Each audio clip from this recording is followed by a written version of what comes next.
ஒரு வாரத்துக்கு முன்னாடி போட்ட வீடியோவில் நான் என்ன சொல்லியிருந்தேன் அப்படின்னா இந்த மாதிரி தமிழ்நாடு அரசாங்கம் டாக்டர்ஸ்லாம் இனிமேல் கேபிட்டல் லெட்டர்ஸில் தான் எழுதணும் அப்படின்னு சொல்லியிருந்தேன். பட் இன்னொரு விஷயம் என்னென்னா, இன்றைக்கி அதை பற்றி வேற ஒரு அப்டேட் வந்திருக்கு. அதையும் தான் இன்றைக்கி பார்க்க போகிறோம். முக்கியமான ஒரு விஷயம் என்னென்னா, சோஷியல் மீடியா அப்படின்றது எந்த அளவுக்கு இருக்குன்னா, கவர்மெண்ட் சொல்கிற விஷயத்தையே திருச்சி கூறுற அளவுக்கு தான் சோஷியல் மீடியா இன்றைக்கி இருக்குது. ஸோ ஓகே, இன்றைக்கி என்ன பார்க்க போகிறோம் அப்படின்றத இந்த வீடியோக்குள்ளே போகலாம். ஹாய் ஃபேமிலி, நான் தான் உங்களுக்கு கணேஷ். இது வரைக்கும் நம்ம சேனலை சப்ஸ்கிரைப் பண்ணாதவங்க சப்ஸ்கிரைப் பண்ணி என்னோடய ஃபேமிலியில் நீங்களும் ஒரு மெம்பர் ஆகுங்க. நான் போடுற வீடியோஸ்லாம் உங்களுக்கு பிடிச்சிருந்தா உங்கள் ஃப்ரெண்ட்ஸ் அண்ட் ஃபேமிலிக்கு ஷேர் பண்ணுங்கள். என்னோடய ஃபேமிலியில் அவங்களும் ஒரு மெம்பராக சொல்லுங்கள். வாங்க வீடியோக்குள்ளே போகலாம்.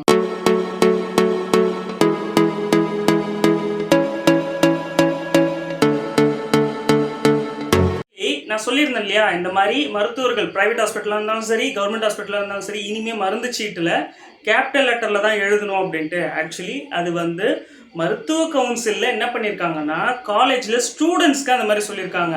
பட் இருந்தாலும் நம்முடைய சுகாதாரத்துறை அமைச்சர் மா சுப்பிரமணியன் அவர்கள் இதை என்ன சொல்லியிருக்காருன்னா, இந்த மாதிரி அது மருத்துவ கவுன்சிலில் ஸ்டூடெண்ட்ஸ்க்காக சொல்லியிருக்காங்க. டாக்டர்ஸ்க்கு நம்ம எதுவும் அந்த மாதிரி உத்தரவுலாம் பிறப்பிக்கல. பட் இருந்தாலும் இது ஒரு நல்ல விஷயம்தான் அப்படின்ற மாதிரி அவர் சொல்லியிருக்காரு.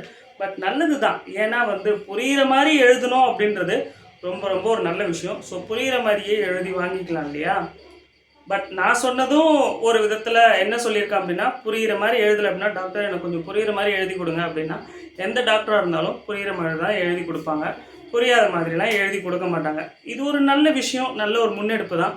பட் இது அரசாங்க உத்தரவாக இருந்தால் இன்னும் நல்லா தான் இருந்திருக்கும்.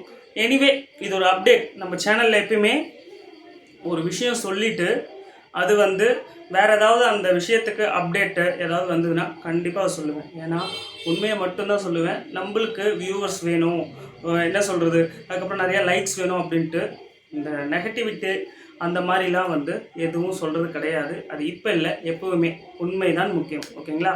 இந்த வீடியோவில் இன்றைக்கி சொன்ன சிம்பிளான விஷயம் உங்களுக்கு பிடிச்சிருக்கும்னு நினைக்கிறேன். பிடிச்சிருந்து புரிஞ்சிருந்தால் சேனலை சப்ஸ்கிரைப் பண்ணி சப்போர்ட் பண்ணுங்கள். நெக்ஸ்ட் வீடியோவில் பார்க்கலாம். நன்றி.